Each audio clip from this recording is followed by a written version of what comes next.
Un programa que está dedicado, me parece a mí, a la afirmación de la vida, a la contracara del horror. Va a tener dos partes. En la primera parte vamos a recuperar ese diálogo con Bioy Casares, que es la afirmación de una vida, que está ya como en su momento de sazón y de avanzada madurez. Y en la segunda parte vamos a traer al estudio a una serie de personas que empezaron de nuevo. Había un artículo de Clarín hace unos días que se llamaba La Segunda Oportunidad. Gente que pasó por las peores crisis: drogadicción, anorexia, depresión, alcoholismo, crimen, y sin embargo encontraron el camino de la segunda oportunidad. Este es el contenido del programa de esta noche y de alguna manera, puedo decirlo, una semana del horror, una afirmación de la vida. En la primera parte, este diálogo con Bioy se pasó ya una vez en el segundo tiempo de Argentina-Bulgaria, que era como condenarlo a no ser escuchado por muchísima gente. Es un diálogo enormemente rico, un hombre que va a cumplir 80 años, el otro gran escritor argentino viviente, si lo descontamos a Ernesto Sábato, otra actitud ante la vida, temas muy profundos. Yo he invitado a una mesa de personas de altísimo nivel intelectual y humano para que reciban junto conmigo este mensaje de Bioy Casares, de Adolfo Bioy Casares, y después lo analicen. De manera que en el primer bloque de este programa vamos a pasar 13 minutos de conversación con Bioy Casares y en el próximo bloque 10 minutos. Y después vendrá el análisis de la mesa sobre este mensaje de un hombre que no quiere dar mensajes y sin embargo los da. Yo le propongo que esté muy atento, muy atenta, porque hay oro en lo que van a escuchar. Estamos en Posadas y Schiaffino, en el escritorio, en la casa de Adolfo Bioy Casares, junto con Ernesto Sábato, uno de los dos grandes escritores argentinos vivientes. Vamos a dialogar con él.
Cuando yo venía para acá estaba pensando, bueno, hay dos grandes escritores argentinos vivientes, Sábato y Bioy. Sábato le lleva 3 años. ¿Cuántos años me lleva? Es viejísimo. ¿Qué piensa de Sábato?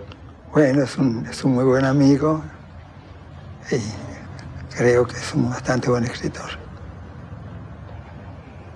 ¿Hay un paralelo Borges-Sábato? No, no creo. Para nada. Yo me acuerdo cuando yo era chico, leía las colecciones del Séptimo Círculo que preparaban usted y Borges. Sí, creo que fue una de nuestras mejores obras, porque hay novelas lindísimas, no solamente novelas policiales lindas, novelas lindas. Son libros, fue realmente un trabajo que hicimos con placer.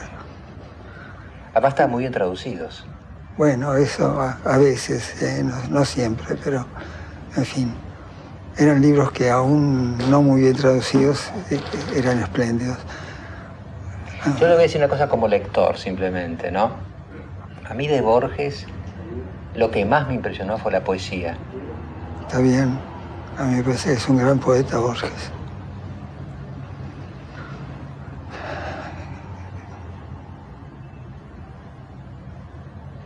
Y un gran escritor y una persona extraordinaria. Yo creo que he sido muy afortunado de ser amigo de Borges durante toda la vida. Desde 1932 que lo conocí hasta que se murió.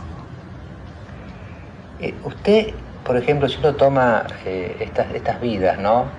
Bioy, Borges, Sábato, son géneros aproximadamente similares, pero no exactamente iguales. No, no es verdad. Por ejemplo, usted poesía... Yo no he hecho poesía, o si la he hecho secretamente. Claro, como algo privado. Como algo privado. Y sin embargo he sentido, cuando escribía poesía, que era cuando escribía más intensamente literariamente. Que escribir literariamente es escribir poesía. Heidegger decía que es el lenguaje primordial, el primer lenguaje. Está bien. En todo caso, es un lenguaje intenso. Sábato además tiene una posición política. ¿Usted tuvo posiciones políticas en la vida? Muy pocas, ¿eh? He sido desdichado por situaciones políticas, pero no he tomado partido públicamente. Cuando alguna vez me he arrepentido de no haber apoyado algo con el tiempo, me parece que tuve que felicitarme por no haber apoyado eso. Hubiera sido una imprudencia. Sí, probablemente. Entonces usted se considera que su vida ha sido realmente lo de un escritor, es decir, su vocación dominante ha sido esa. Yo creo que sí. Desde los 12 años, digamos, cuando leí el primer capítulo del Quijote, el Quijote dejaba a su aldea natal, a sus amigos, a su familia, para irse a la aventura, yo sentí una cierta ansiedad y decidí escribir para despertar una ansiedad semejante en mis lectores. ¿Cómo sienten los lectores cuando escriben? No sé, están escondidos secretamente, pero escribo para ellos. Ahora, el mundo de la literatura, ¿usted lo vivió como una especie de refugio, como un monasterio, como un convento para alejarse del resto del mundo? No, mi literatura convive con el mundo muy felizmente. ¿Cómo ve la Argentina de hoy? Como la veo, como la de siempre. No sé decir qué grandes diferencias hay. Me parece que hemos retomado las esperanzas.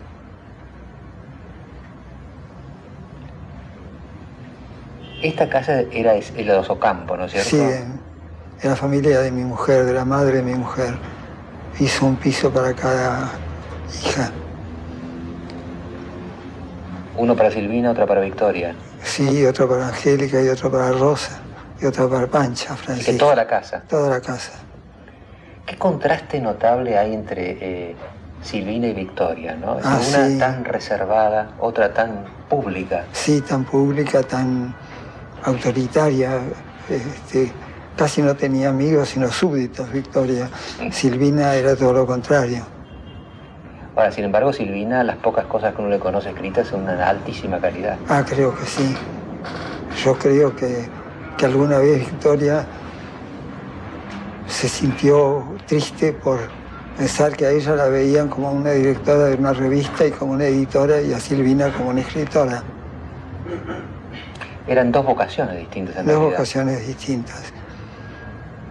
Yo diría que Victoria era demasiado impaciente para ser escritora, en cambio Silvina no. Yo me acuerdo una cosa que dijo Borges una vez, a mí me afecta también, porque él decía que mientras los periodistas tienen hora de cierre y tienen que entregar, el escritor no. No, claro, eso es verdad.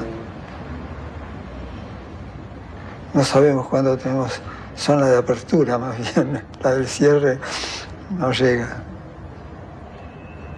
¿Ha habido épocas en su vida que ha sentido que la inspiración faltaba a la cita? No, francamente. Le digo que no. He vivido siempre con una o dos novelas en el futuro y 6 o 7 cuentos.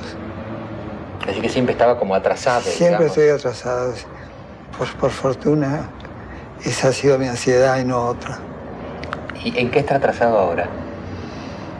En que tengo, por ejemplo, un cuento que se llama Ovidio y que desde hace más o menos 8 años estoy queriendo escribir y nunca puedo porque no lo puedo redondear, no lo puedo resolver. Ahora tendría que resolverlo, no sé si voy a ser capaz. Hay como una... Yo a veces veo, por ejemplo, en la crítica literaria, algunos novelistas cuando hablan de sus libros, es como que los personajes estuvieran ahí afuera resistiéndose en cierta forma, ¿no? Sí. Claro, ahora hay 2 tipos de escritores, ¿no? Los que tienen, sobre todo, personajes importantes, esos son los novelistas, y nosotros los cuentistas, aunque escribamos novelas, lo que es más importante para nosotros es la trama, el argumento. A mí se me ocurren historias, después las pueblo de personajes. Y el cuento de alguna manera exige ser más corto por el hecho de la trama. No, yo no diría. Uno por una certeza milagrosa sabe cuándo tiene un cuento y cuándo uno tiene una novela. El cuento es una historia más breve, la novela es una historia más larga. Ahora que lo escucho y veo que usted está como... La sensación que tiene a veces con los creadores, ¿no? No sé, usted le escucha a Beethoven o a Tchaikovsky y tiene la sensación de que estaban como abrumados por ideas y por... es un don, ¿no? Uno siente... usted se siente abrumado por un don, usted recibió un don. Probablemente sí, pero durante mi primera juventud escribí 6 libros pésimos, así que eso fue una lección que me hace no estar tan seguro de mi don y poner toda mi capacidad para que las cosas salgan bien. ¿Llegó a publicarlos? Pero desgraciadamente sí, siento que le debo al público una obra buena para justificar todos esos libros malos que les hice leer. A lo mejor estaba en proceso de aprendizaje. Claro, pero llevé el aprendizaje en público. Eso no hay que hacerlo. No creo que haya que hacerlo. Eso quizás es una diferencia entre el mundo, digamos, que usted conoció y yo quizá algo también conocí, y el actual, ¿no? Había una valoración de la privacidad Es cierto. o de la intimidad que hoy parece como desprestigiada, diría yo. Eso es cierto, sí. Estoy de acuerdo con usted. No tiene que señalarme las diferencias y le voy a conceder. Esa es una diferencia, ¿verdad? Entre Silvina y usted, ¿había una interacción literaria? Es decir, lo que ella escribía, lo que ella estaba pensando, lo que ella estaba pensando.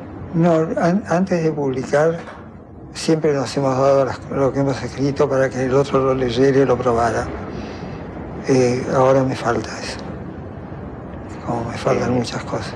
Sí, quizá yo a veces pienso, ¿no?, que lo más duro de cierta etapa de la vida es lo que se va perdiendo y dejando en el camino, ¿no? Sí, es claro.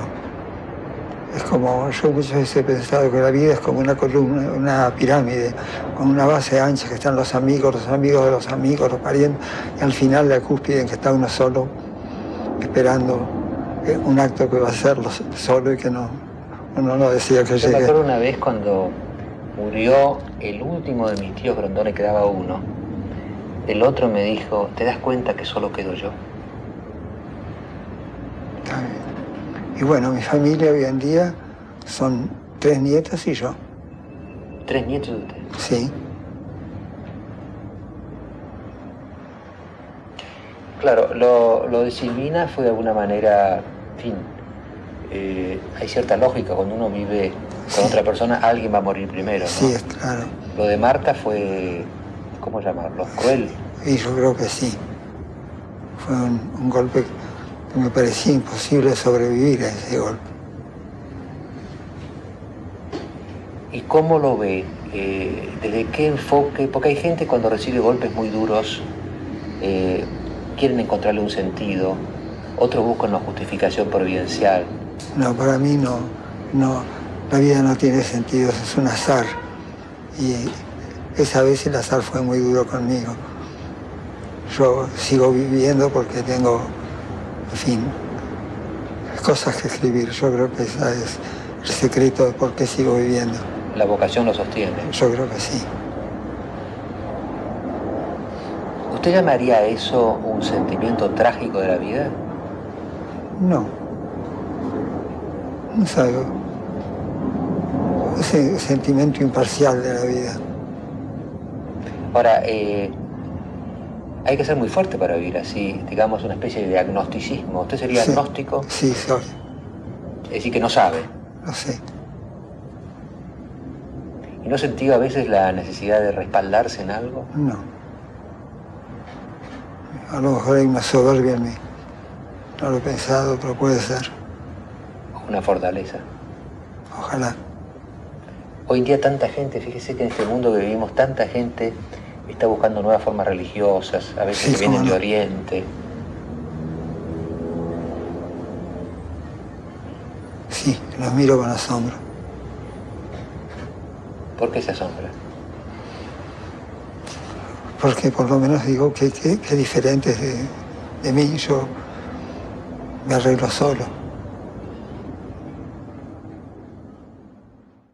A preguntar, y el que es preguntado habla largamente y enseguida. Hay como una especie de terror al silencio en nuestra cultura, ¿no? Y uno más bien tiene que cortarlos. En cambio acá yo preguntaba y se hacía un silencio.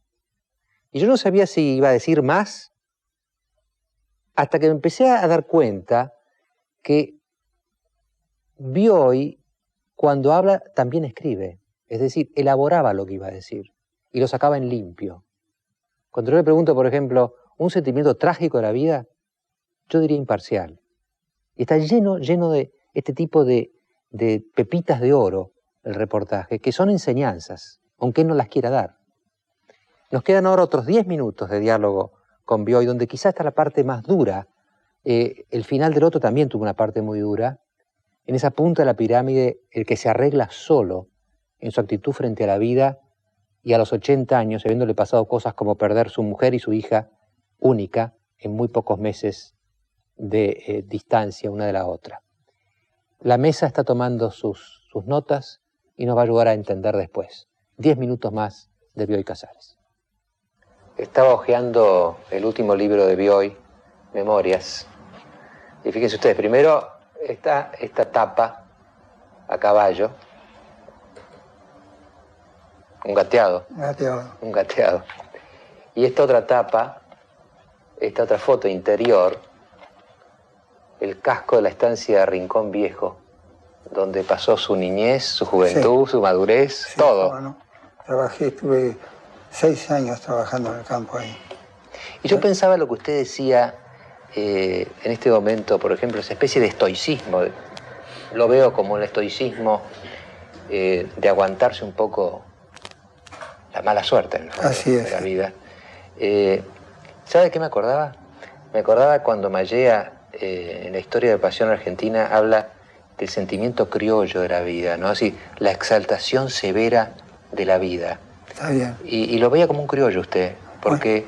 Bueno, ojalá. ¿Se siente criollo? Bueno, me creo, inevitablemente criollo, sí.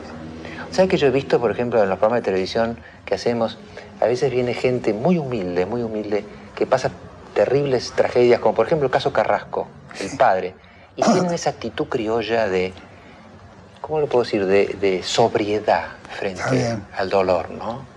De que como que da vergüenza estar expresándolo demasiado, sí, es cierto, ¿no? Claro, se abarata. Se abarata. ¿Qué hay esa relación con lo criollo, con los gateados, con el campo, en usted? Bueno, es una cosa tan natural, no sé, que no la veo objetivamente. Me he creado en esa vida, me ha ido formando. Y después, como ya le digo, pasé 6 años trabajando en el campo. Era un pésimo administrador de campo, pero me gustaba el campo y me gustaba la vida que hacía. Aristóteles decía que un verdadero caballero debe saber tocar la flauta, pero mal. Está bien, yo esa flauta la tocaba muy mal. ¿Y ese espíritu sigue vivo en la Argentina de hoy? Yo creo que sí. Yo creo que hay una cantidad de gente que se va al campo a trabajar y en ese sentido son muy parecidos a mí. Pero al mismo tiempo usted se asombra un poco de todas estas nuevas corrientes. Sí, pero están en Buenos Aires, no están allá. Usted hace 200 kilómetros, 300 kilómetros hacia afuera y no encuentra esas nuevas corrientes. Pues quizás los campos de cría, como las flores, más todavía. Claro, naturalmente, es un campo pobre de cría. ¿Usted tiene preferencias sobre lo que escribió? No, nada, me gusta mucho. Me leo ahí, bueno, y me tolero, me apruebo un poco, pero no. Cuando usted entrega sus originales, ¿Es por obligación porque le dicen tal día o usted seguiría corrigiéndolos infinitamente? No sé si seguiría corrigiéndolos infinitamente, pero creo que necesitarían corrección infinita.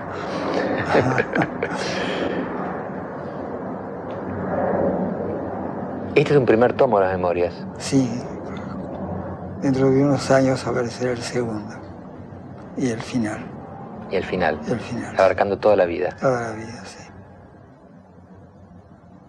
Si usted tuviera que decirle algo a un escritor joven que lo esté mirando, Le daría unos consejos tan obvios que da vergüenza. Le diría que lea mucho, que escriba, que no se apure para publicar, nada más que eso.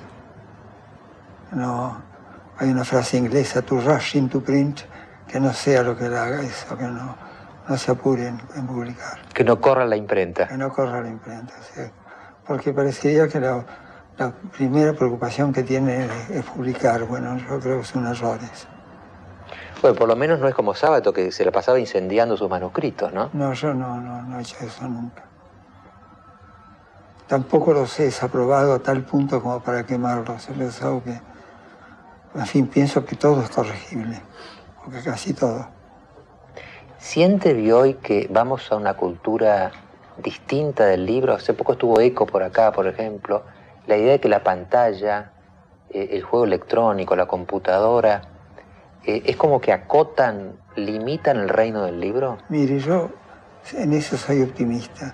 Creo que el libro ya es una cosa incómoda, que para leerlo hay que apartarse de las conversaciones y de los amigos, hay que irse a un rincón a leer. Y si ha resistido todos estos años, resistirá los nuevos embates que le traiga el futuro. Serían como nuevas formas de la tentación, en el fondo. Yo creo que sí. ¿Qué escritores influyeron más en usted? Bueno, a ver, Stendhal, Benjamin Constant, el Dr. Johnson, Boswell, Hume,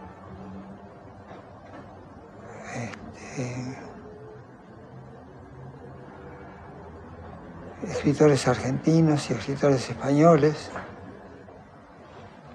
Y hoy, a medida que uno va llegando a cierta altura de vida, como está usted hoy en día,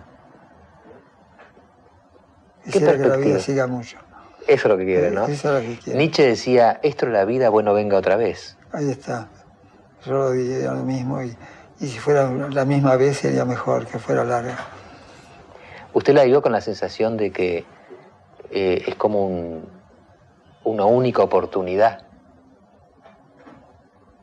Sí, desde luego. Pero con la sensación de que tenía futuro. Ahora creo que esa sensación es un poco indebida, pero sigo teniéndola. En cierta manera está de ida, no de vuelta. Es cierto.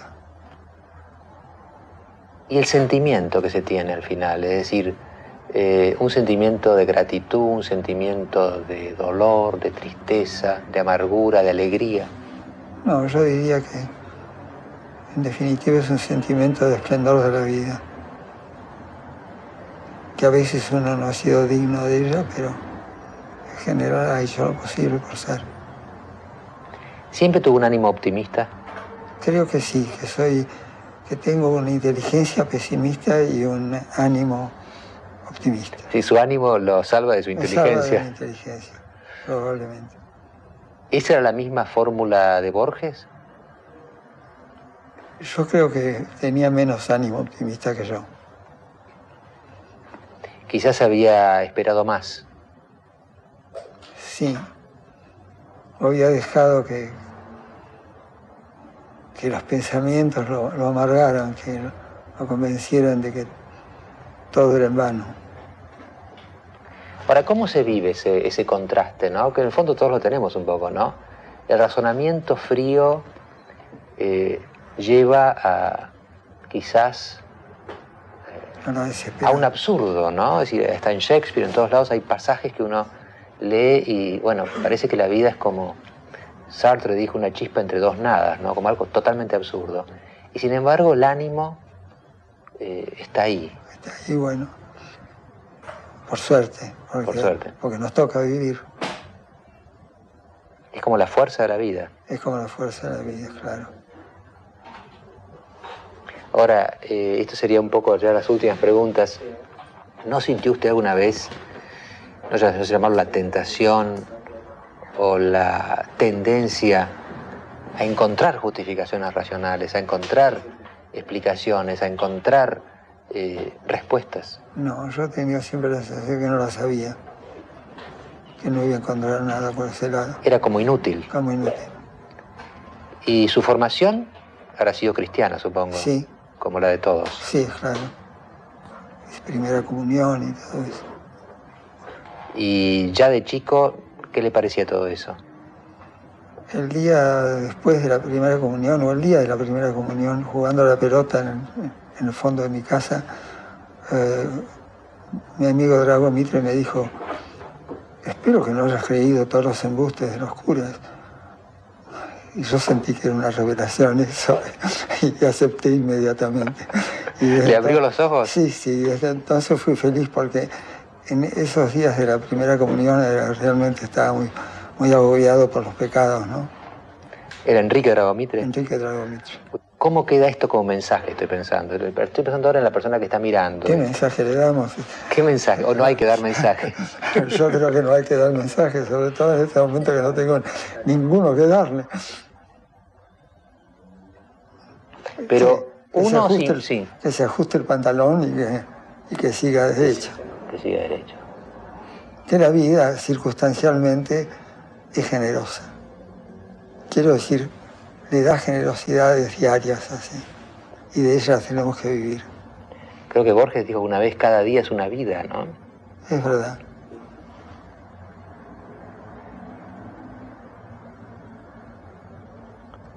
Gracias, Bioy. De nada.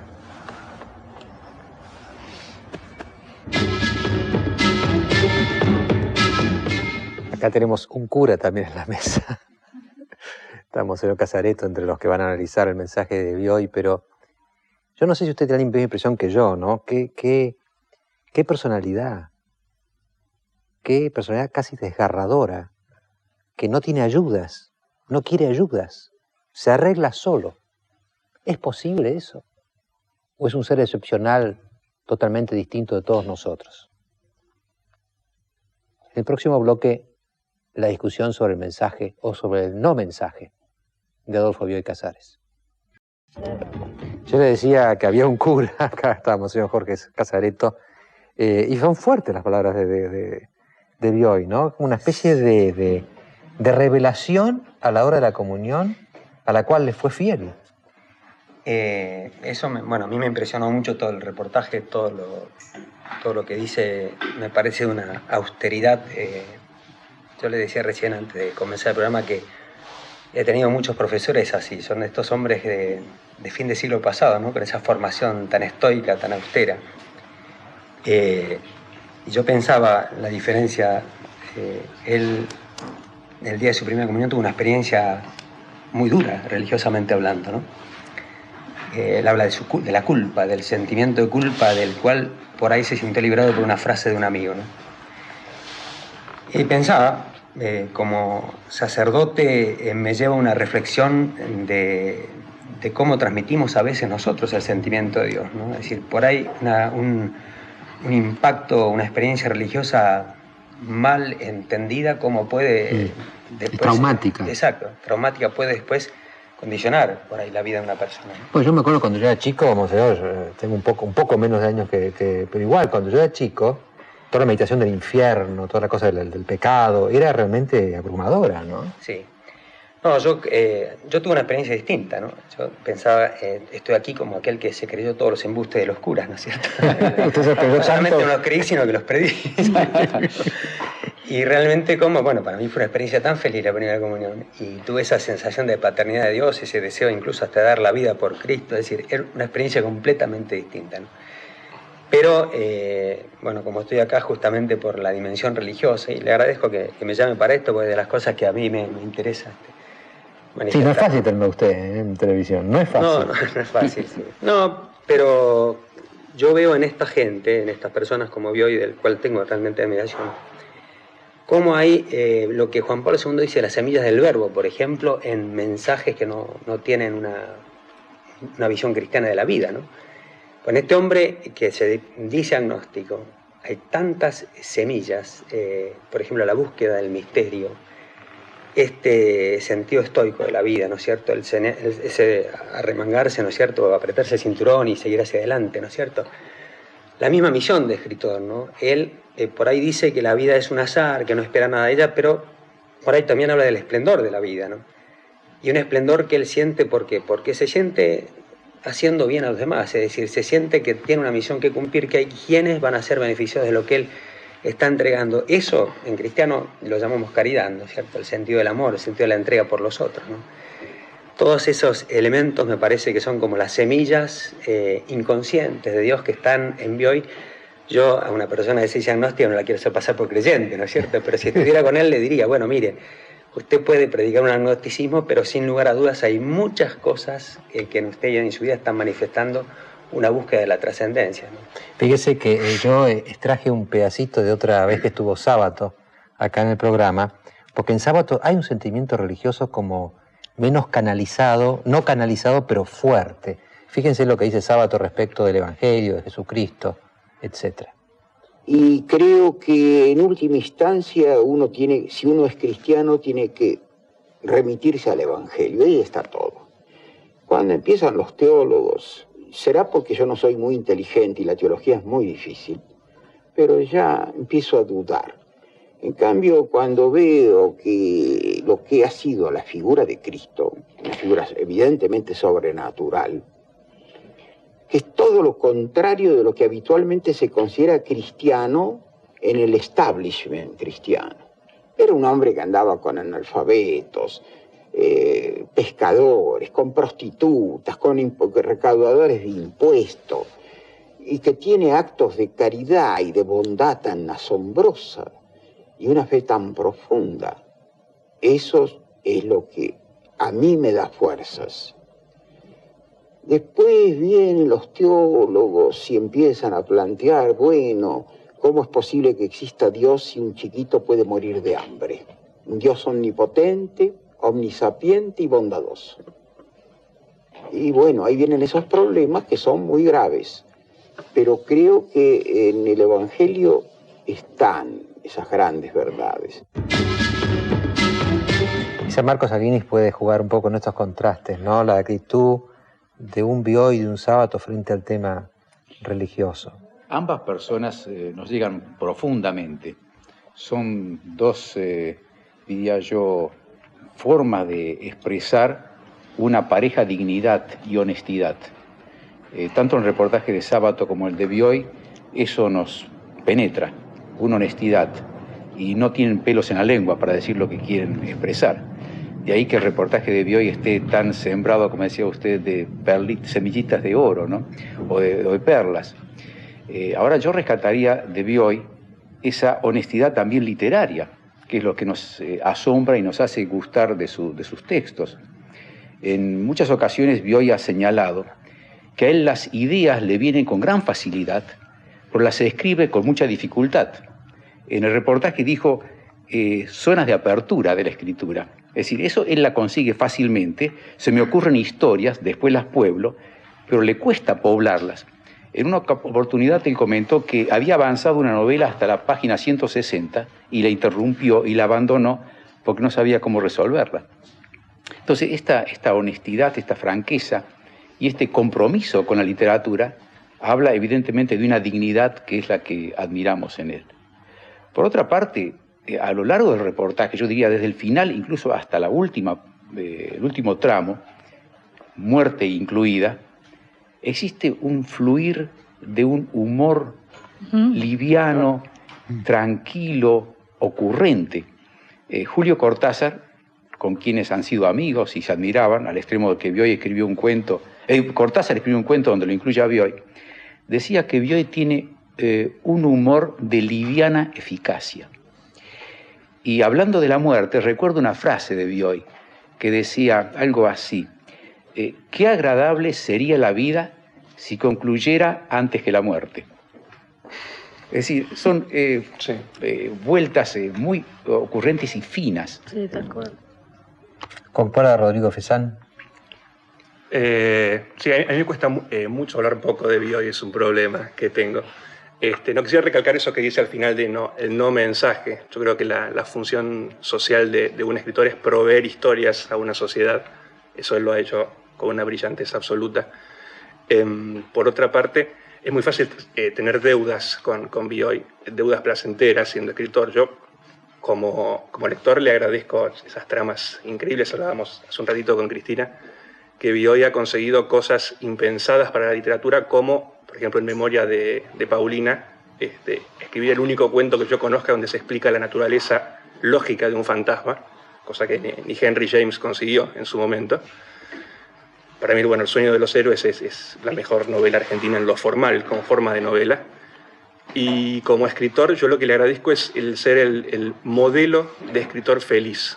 O sea, los escritores argentinos siempre tienden a cierta solemnidad o a cierta escuela del sufrimiento por la literatura. Yo cuando en mis años formativos como escritor de lector puro, siempre le agradecí a Bioy ese placer por la literatura que se desprende constantemente. Pero quizá había en la misma naturaleza de él, ¿no? Es decir, parece como que hay un pudor de no... Es decir, no es expresionista. No expresa sus sentimientos, se los guarda y se los aguanta en todo caso. Claro, ¿no? pero hay una especie de felicidad constante en su obra. O sea, Bioy es capaz de escribir obras maestras, pero también es capaz de decir frases como, y acá voy a ser textual, él dijo: si el agua se hubiera inventado después de la Coca-Cola, tendría un éxito bárbaro. Otros escritores argentinos jamás se arriesgarían a ese tipo de pronunciamiento. Porque lo considerarían como no digno de ellos. Menor, claro, poco intelectual por ahí. Cristina Bucci es una persona que conoce mucho a Bioy, además tiene un programa de televisión. No conozco tanto. Más que Cristina tiene un programa de televisión donde se analizan libros. Sí, Mariano, y quiero decir que estoy muy contenta que un programa como del rating masivo que tiene, esté dando tanto espacio a los escritores y a los libros como está dando con esta nota Bioy, la nota Sábato, el reportaje a Eco, que me pareció excelente. Bueno, yo vengo luchando hace muchos años por que tengan espacio en la televisión los libros, los escritores, nuestra clase intelectual. Bueno, lo quiero felicitar por esto porque realmente son notas que llegan a mucha gente. Redescubrir un poco y dar el lugar que merecen en la sociedad. Sábato, Bioy Casares me parece muy importante. No, y además les digo, hay mucha respuesta en el público. Pero estoy segura. Me comentaban que el programa con Humberto Eco tuvo 17 puntos, ¿es cierto? Así es. Humberto Eco. Claro. Entonces a veces se cree que a la gente hay que darle cosas fáciles. Claro. Hay una subestimación de la gente. Tal cual. Y creo que es un error, y bueno, este tipo de programa lo está constatando, ¿no? Bueno, nos quedan unos minutos en el próximo bloque. No, después hacemos hablar de Bioy en el próximo corte, que es el último bloque que dedicamos a Bioy, y con sus conclusiones y cómo corresponde.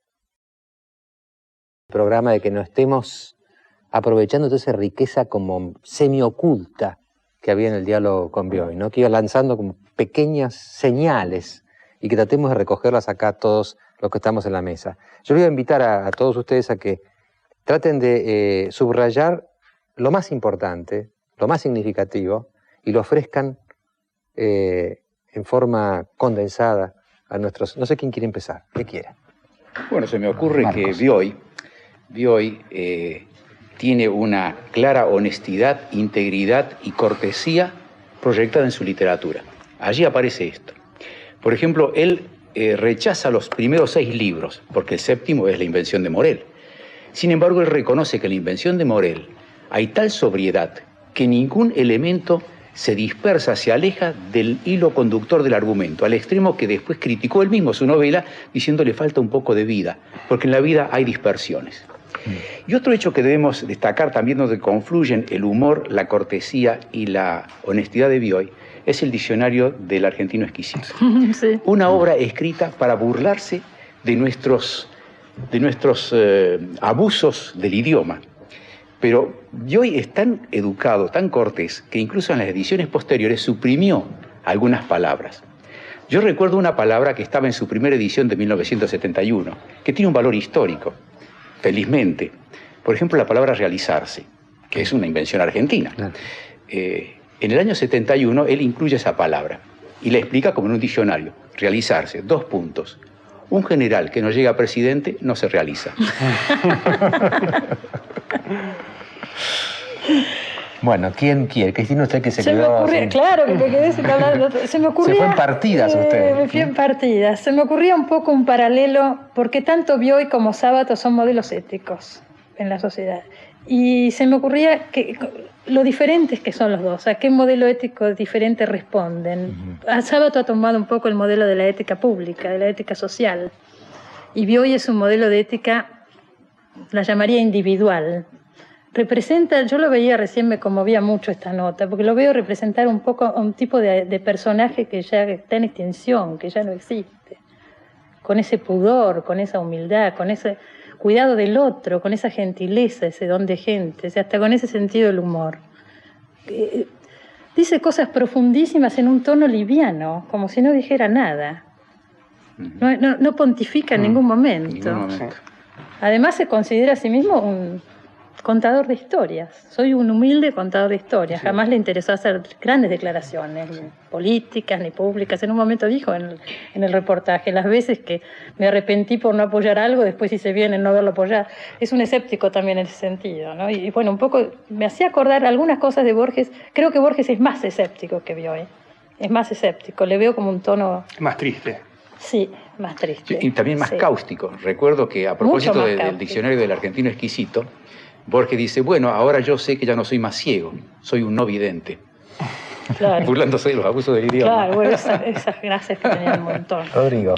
A mí la impresión que me da es, siempre desde todas las veces que lo he visto, es la que es un hombre feliz. Creo que su felicidad, más allá de su modestia, está ligada a que yo creo que el ideal de un escritor no es solo incitar a la lectura, sino incitar a nuevas escrituras.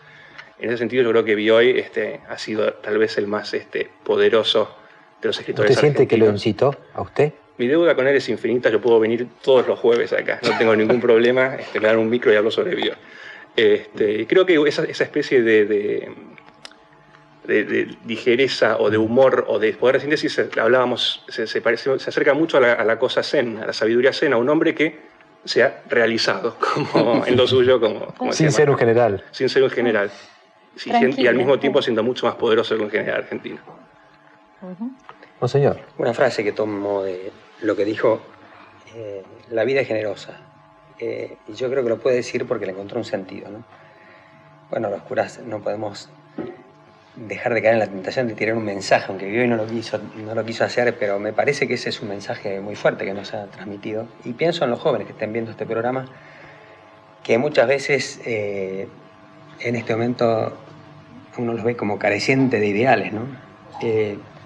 Yo diría que Bioy les dice, si encuentran un sentido a la vida va a ser generosa con ustedes, ¿no? Es como al revés.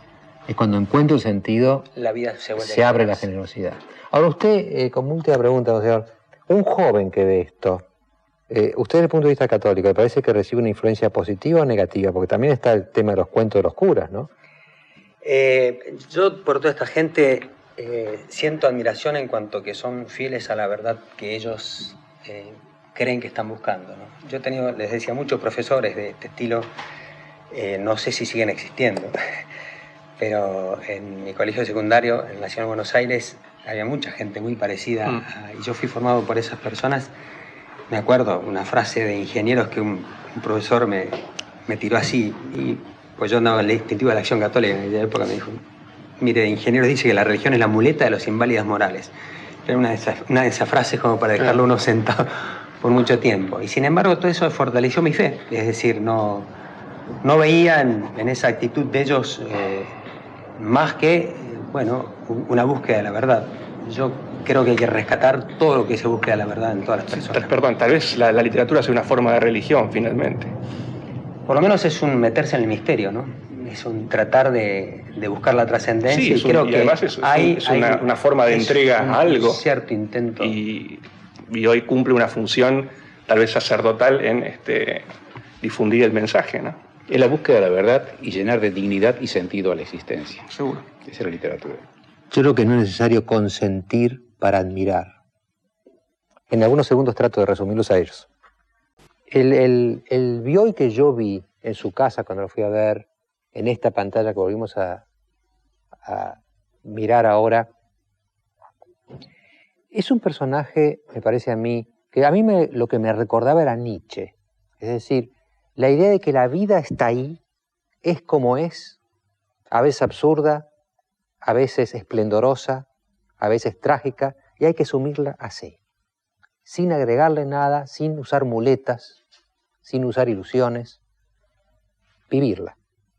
Y cuando hay que hacerlo, aguantarla, arreglárselas solo con la vida.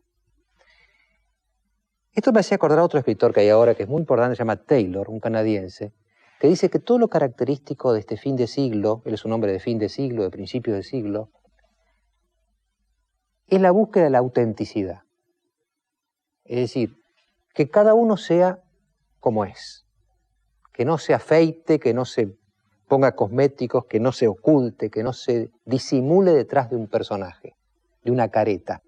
Es lo que dicen los chicos, careta, no ser careta, ser auténtico, ser lo que uno es. Y en esto por eso la mesa comparaba fuertemente a Sábato y a Bioy. Son distintos, pero son quienes son. Uno los ve y sabe que son ellos, que no hay verso, que no hay disimulo, que honestamente se muestran como son. ¿Y qué muestra este hombre? Dos rasgos me parece interesante. La educación. Yo creo que hay un tema de educación profunda que es no agredir al otro con nuestros estados de ánimo. Ustedes vieron por ahí, se habló de Silvina, de su mujer, de su hija. Él no volcó, se aguantó. Y yo creo que hay una cosa profundamente de una educación que dice, no cargues al otro con tus estados de ánimo. Decía Adam Smith, ¿no? Si estás demasiado contento y él no, lo abrumás con tu alegría. Si estás demasiado triste y él no, lo tirás para abajo. Respetalo, déjalo. Y el otro rasgo muy parecido a la educación es el humor. Cuando la mesa marcaba mucho el humor de Bioy. Cuando dijo los 6 libros horribles que escribió, tantas cosas que dice así por ahí. Voy a decir cosas banales, no es interesante lo que digo, apenas soy un cuentista. El humor es no tomarse demasiado en serio y no creerse demasiado importante. Yo creo que eso es muy inglés. No te la creas, no te la creas. Y había una frase de Adam Smith, ya que lo recordé, que a mí me impresionó mucho en su momento, en que Adam Smith dice que así como el principio fundamental del cristianismo es amar al prójimo como a sí mismo, el principio fundamental de la naturaleza es no amarse a sí mismo más de lo que lo puede amar el prójimo. Es decir, no enfatizarse, no proyectarse, no adorarse. Ser sobrio, estar en su lugar, guardar su lugar, no exagerar. Y aquí entonces llega mi conclusión final. Cuando uno ve gente como Sábato o como Bioy, gente muy religiosa, gente muy irreligiosa, gente de derecha, gente de izquierda, uno dice, ¿quién tiene la verdad? Y entonces, claro, sería muy pretencioso pretender que un hombre tenga la verdad o una mujer. La vida es más bien como un gran jardín. La verdad está en el jardín. Y acá recuerdo a Nozick, ¿no? Que decía que cada uno de nosotros es una flor distinta y única. Y su misión es florecer. Hoy aspiramos una flor.